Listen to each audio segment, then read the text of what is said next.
What is going on, Lucid fans? Welcome back to Financial Journey. So today I want to go over some of the latest updates for Lucid, go over the data points, technicals, everything that you need to know. But today, more specifically though, I want to talk on why Lucid is actually going down, because on Friday it went down 1.11%, even though a lot of the updates I'm going to be talking on are very positive. So I'm going to go over all that. Make sure you guys hit that thumbs up and subscribe. Always greatly appreciate that. And with that, let's get right to it. So like I said, Friday went down 1.11%, even though Lucid itself came out with some PR saying that they're actually delivering in Saudi Arabia.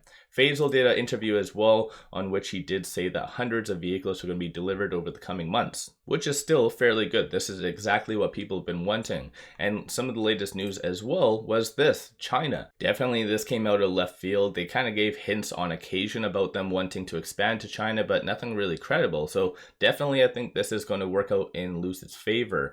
And one other final update was this. So an actual live chat with Peter Rawlinson, and that's going to be in 5 days, 5 hours, 31 minutes, and that's on the Wall Street Journal, and it's going to be occurring on June the 15th, 2 p.m. Eastern. So definitely I think that's going to be a pretty good thing. They most likely won't be talking on Lucid's fundamental business, rather it just looks like on a broad aspect. So EVs in America with Lucid Motors. You never know. Obviously he'll be talking most likely about technology and how it's a tech race and things like that, but definitely I think this might actually be fairly good for Lucid. But in reality, that is some of the latest updates for Lucid, and as you can tell, majority of them are fairly positive. But just quickly going back over here, so what Faisal did say is that hundreds of vehicles are going to be delivered in the coming months. But if you look at, for instance, their inventory based on last Q1 earnings, this is kind of what's causing it to be a double-edged sword. It's not as high as what a lot of people were expecting. People were wanting all of the reservations, for the most part, all of this inventory to be basically depleted and all be delivered. But again, in here, they do talk on how there's thousands of reservations, but only hundreds of vehicles are being delivered. So it's one of those situations that it's not necessarily the best.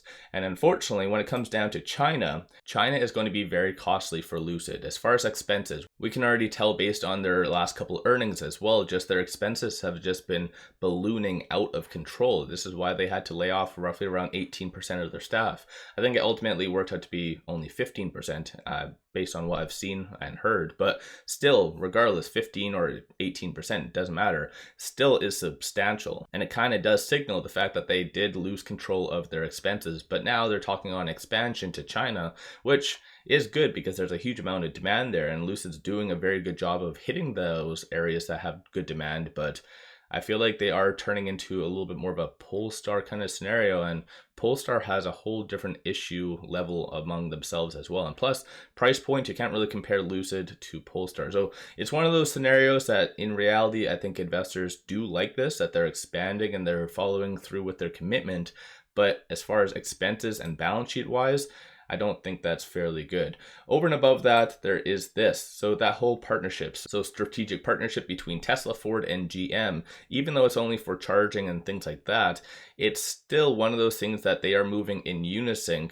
Obviously, technically the big players right now, because GM has invested a ton of money in, for instance, technology and various things like that. So they're kind of moving in the right direction together, whereas Lucid is kind of being left in the dust. So it's one of those situations that it's more of an underlying sentiment. And of course, you can see, for instance, on Tesla. Tesla's just been going up consistently, whereas Lucid has been flat. But I still do truly feel that Lucid is going to be doing a lot of good things, and this is why I decided on Friday as well to add to my position. So I did buy in at $6.15 or 15.5 cents.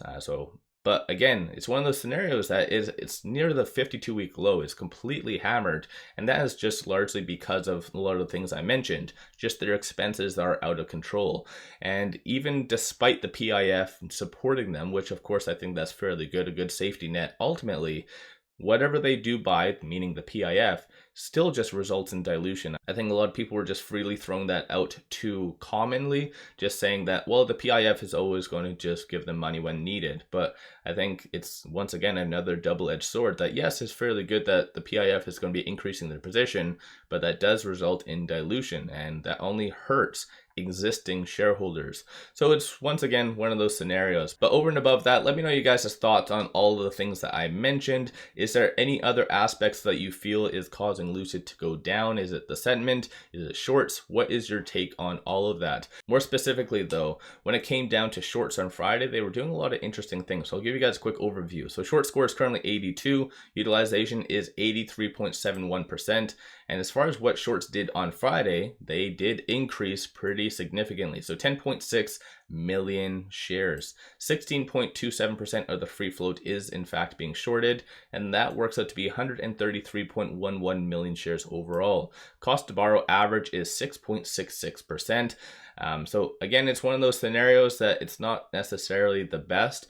Short interest has gone down quite a lot, and of course that's just merely because of the recent dilution, so it caused it to obviously go down. But still, at the end of the day, shorts are bold enough to increase their position pretty significantly because they know that a lot of sentiment when it comes down to Lucid isn't necessarily the best, and plus a lot of the things that I mentioned as far as expenses and China and things like that, they know it is that double-edged sword. So even though it's a positive, it's going to be a costly positive. So that's just my own interpretation, not a financial advisor. You guys always do your own due diligence. When it came down to options though, on Friday, there was a grand total of 2.29 million in call premiums that was purchased versus 1.86 million in put premiums. So a little bit more oriented towards calls. So clearly a lot of people do feel that Friday's sell-off was a little bit more unjustified, and for the fact that it's at $6.21 is just too low. And based on this, these are all the strike prices, the expiry dates, everything here. Based on this, it does look like around $7 in the coming weeks is most likely projected. But of course, options activity is just merely a sentiment. It doesn't necessarily move the stock price. These are all the transactions that did occur on the dark pool. I'll make this around 250, but still it was pretty active. And like I said, it's largely because of them increasing almost 10 million shares, or just over 10 million shares. I'll give you guys a quick overview of what, for instance, the secondary market looked like.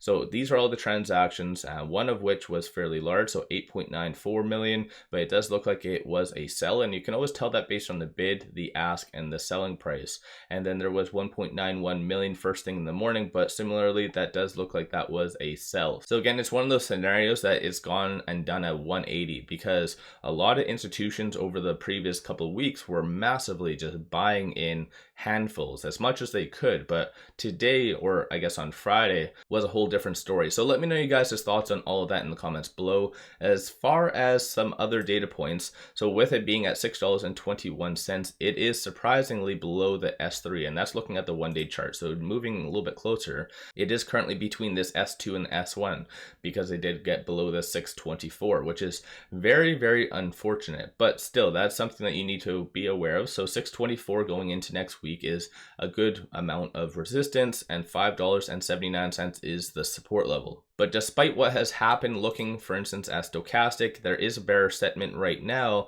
but it is at 15, so it's kind of considered a little bit more oversold. So there has to be some news that does come out, and with that news, if positive, then it can easily go up, which again, I think a lot of people stop talking about it. But the gravity could be coming out any moment, but I feel that they should have really just followed through with their original commitment of spring of 2023, and that would have been a pretty good catalyst in my opinion. But who am I to say? Still, momentum number of retail investors have just been getting completely out ever since dilution was announced. So definitely, I think that scared a lot of investors. And like I said, even though the PIF increasing their position, a lot of people seem to be rallying behind and that it's really good, it only hurts existing shareholders. So once again, let me know you guys' thoughts on all of this in the comments below. Are you buying, selling, holding? What are you doing, for instance, with Lucid? And where do you see things going? What is your take, for instance, on them delivering to Saudi Arabia, or at least starting that, and China? I know some people are very hesitant about China in among itself because it is a very saturated market. But still, in my opinion, they do have a very sufficient amount of demand that Lucid could try to take some market share from. But once again,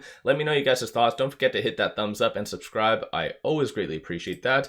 Take advantage of free promos, and that is with Moomoo. Link in the description below and also the comments. Sign up for a free account. You get one free stock. Each stock is valued up to $2,000, so it is a complete no-brainer. And better yet, if you throw $100 at the account, as you see, you get 5 free stocks plus $100 cash reward. So that is just like insane. Like it's free stuff. Take advantage of free in this given day and age because it doesn't happen too often. So I appreciate you guys watching. Don't forget to hit that thumbs up and subscribe. And with that said, let's all make a lot of money eventually on Lucid.